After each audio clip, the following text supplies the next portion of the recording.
जय हिंद दोस्तों, प्रयाग बोध चैनल में आप सभी का स्वागत है। आज हम लोग इस वीडियो के माध्यम से हमारे कॉन्स्टिट्यूशंस के द्वारा जो हमें फंडामेंटल राइट्स दिए गए हैं उनका हम लोग एक बार ओवरव्यू कर लेते हैं। कौन कौन से फंडामेंटल राइट्स हैं जो हमें दिए गए हैं, साथ ही साथ वो भी समझेंगे कि कौन से राइट्स केवल इंडियन सिटीजन्स के लिए हैं और कौन से राइट्स एनी पर्सन्स के लिए हैं, चाहे वो इंडियन सिटीजन हो या फिर फॉरेन हो। तो सभी चीज़ों को हम लोग समझेंगे। सबसे पहले हम लोग समझेंगे कि हमें कौन कौन से राइट्स हमारे कॉन्स्टिट्यूशंस के द्वारा दिए गए हैं। तो सबसे पहले है राइट टू इक्वलिटी। यदि राइट टू इक्वलिटी की बात की जाए तो ये हमें आर्टिकल 14 से लेकर आर्टिकल 18 तक में हमें दिया गया। आर्टिकल 14 से आर्टिकल 18 तक हमें राइट टू इक्वलिटी की समानता का अधिकार दिया गया है। अब इसमें जो सबसे पहला जो आर्टिकल्स है आर्टिकल 14, वो हमें इक्वलिटी बिफोर लॉ और इक्वल प्रोटेक्शन ऑफ लॉ देता है। दूसरा जो आर्टिकल है आर्टिकल 15, वो बात करता है, प्रोहिबिशन करता है डिस्क्रिमिनेशन, किसी भी आधार पे भेदभाव करने से मना करता है। ऑन द ग्राउंड्स ऑफ, कौन कौन से ग्राउंड्स पे? रिलीजन्स के आधार पे नहीं डिस्क्रिमिनेशन किया जा सकता, रेस के आधार पे नहीं डिस्क्रिमिनेशन किया जा सकता, किसी कास्ट जात के आधार पे नहीं डिस्क्रिमिनेशन किया जा सकता, किसी सेक्स फीमेल या मेल है उस आधार पर डिस्क्रिमिनेशन नहीं किया जा सकता, और साथ ही साथ प्लेस ऑफ बर्थ के आधार पर भी डिस्क्रिमिनेशन नहीं किया जा सकता।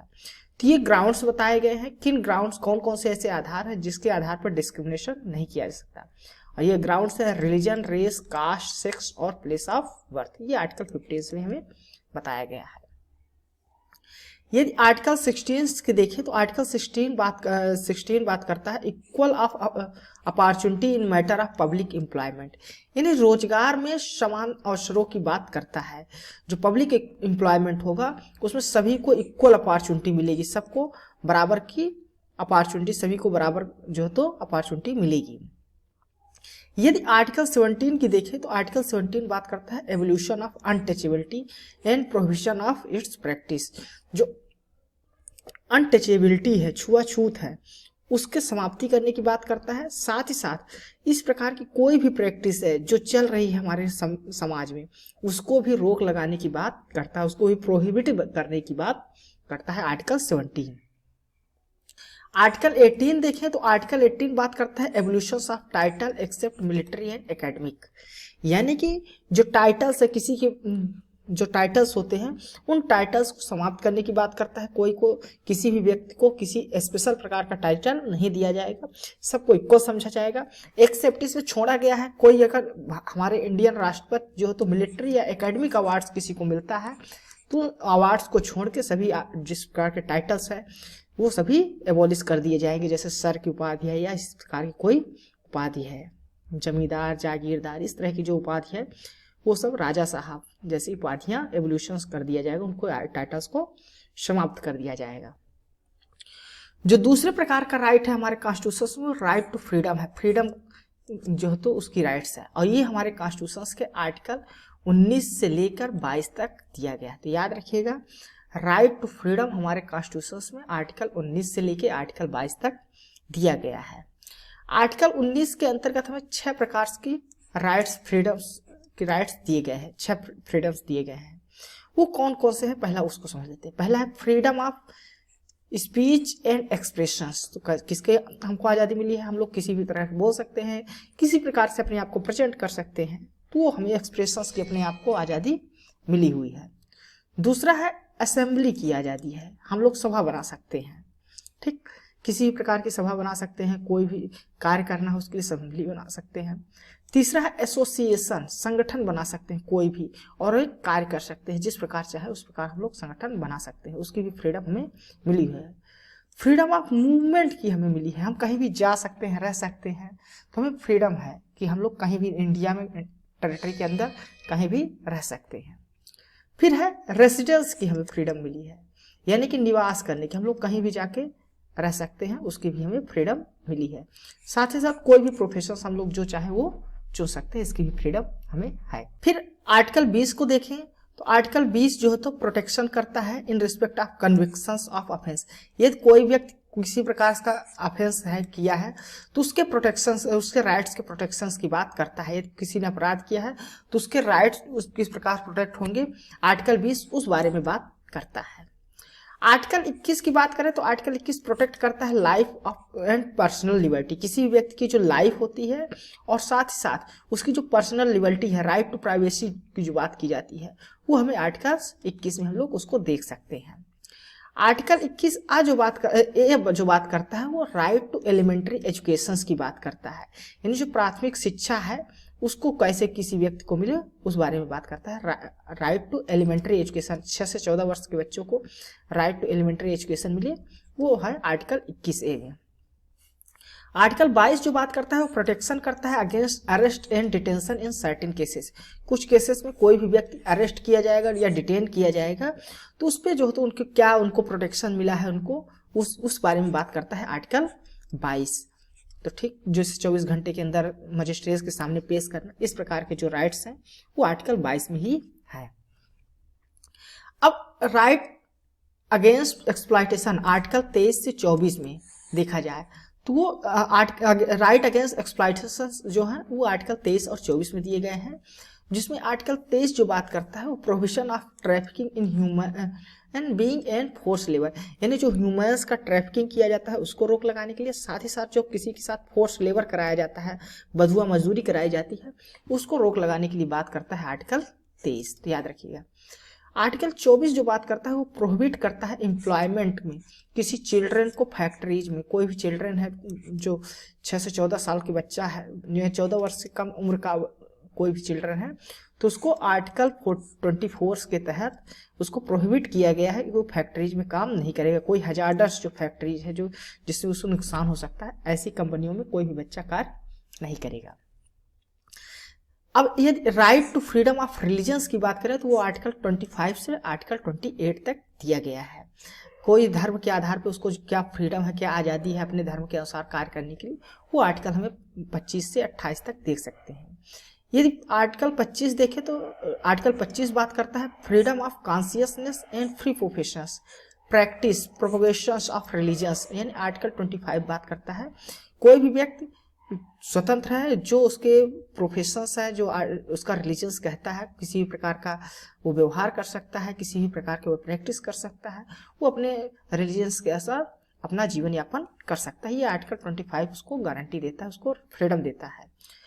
आर्टिकल 26 बात करता है freedom to marriage religious affairs, जो उसके अपने रिलीजियस अफेयर है उसमें क्या उसको फ्रीडम होगी, वो अपने किस अनुसार मैनेज कर सकता है, इसकी बात दी गई है आर्टिकल 26 में। आर्टिकल 27 जो बात करता है वो freedom from payment of taxes for promotions of any religions, यानी कोई भी व्यक्ति यदि अपने रिलीजन्स को प्रमोट करने के लिए, आगे बढ़ाने के लिए पैसा खर्च करता है तो उसको टैक्स में एग्जेम्प्ट किया जाएगा, उसको टैक्स से छूट दी जाएगी, तो पेमेंट जो पेमेंट करता है उसको जो है तो टैक्स फ्री रहेगा। Freedom of payment of taxes from the promotion of any religions के लिए वो कार्य करता है, तो अपने रिलीजन्स को ये बढ़ाना चाहता है।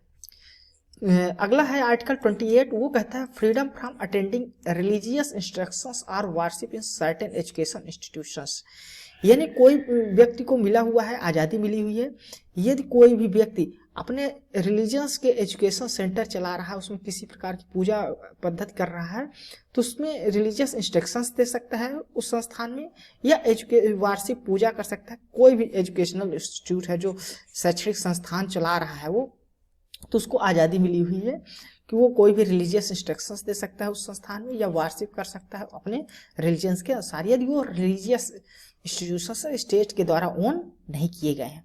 ये सारे आर्टिकल्स हम डिटेल में एक बार फिर से करेंगे, तो सभी आर्टिकल्स को एक एक आर्टिकल्स को हम लोग आसानी से समझेंगे। अभी केवल इंट्रोडक्शन चल रहा है, ठीक। अगला जो आर्टिकल है वो कल्चरल एंड एजुकेशनल राइट्स है, जो आर्टिकल 29 से 30 के बीच दिया गया है, जिसमें आर्टिकल 29 जो बात करता है वो प्रोटेक्शन ऑफ लैंग्वेज, स्क्रिप्ट और कल्चर ऑफ माइनॉरिटीज की बात करता है, कि जो लैंग्वेज है माइनॉरिटीज की या स्क्रिप्ट होगी या कल्चर होगा उसको प्रोटेक्ट किया जाएगा, वो आर्टिकल 29 के तहत है। आर्टिकल 13 जो बात करता है वो राइट ऑफ 30 जो बात करता है right of minority to establish and administer institutions, कोई भी माइनॉरिटी है जो इंडिया कंट्री के अंदर रह रही है वो किसी प्रकार के जो अपने एजुकेशनल इंस्टीट्यूशंस है उसको एस्टेब्लिश कर सकती है और साथ ही साथ उसका एडमिनिस्ट्रेशन कर सकते हैं। इससे संबंधित जो आर्टिकल्स, जो राइट्स दिए हुए हैं आर्टिकल 13 में दिए गए हैं।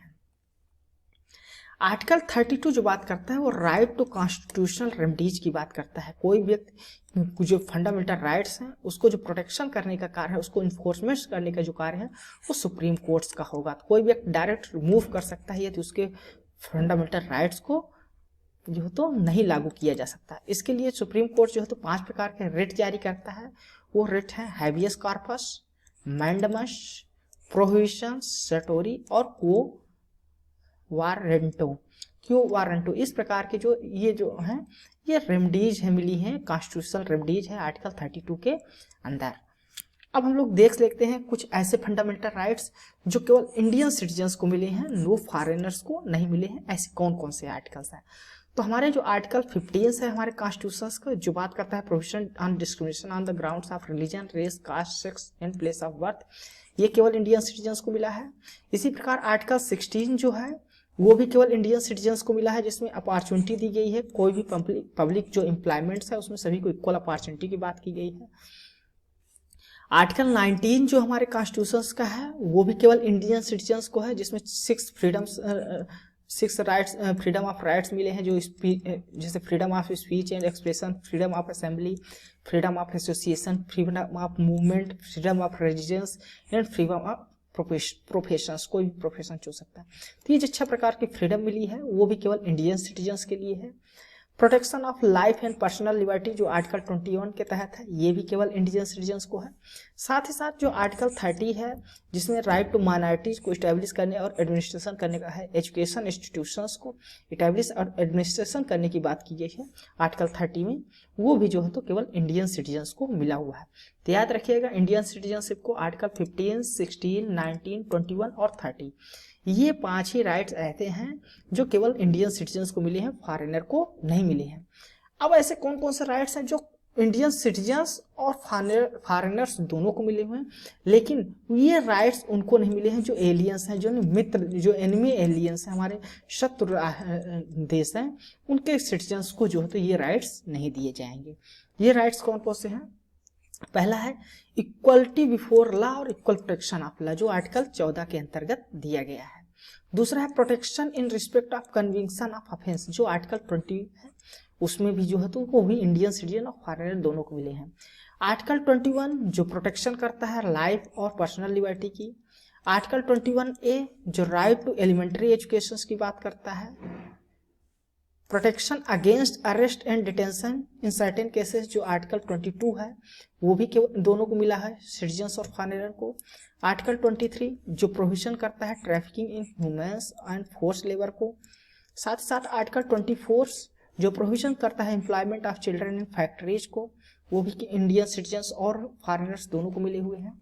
साथ ही साथ freedom of consciousness and freedom of profession practice propagation of religion जो आर्टिकल 25 में है वो भी दोनों को मिले हुए हैं। आर्टिकल 26 जो फ्रीडम की बात करता है मैनेज ऑफ रिलीजियस अफेयर्स को, वो भी आर्टिकल समय 26 के अंतर्गत वो भी दोनों को मिले हैं, सिटीजन्स और फॉरेनर्स को।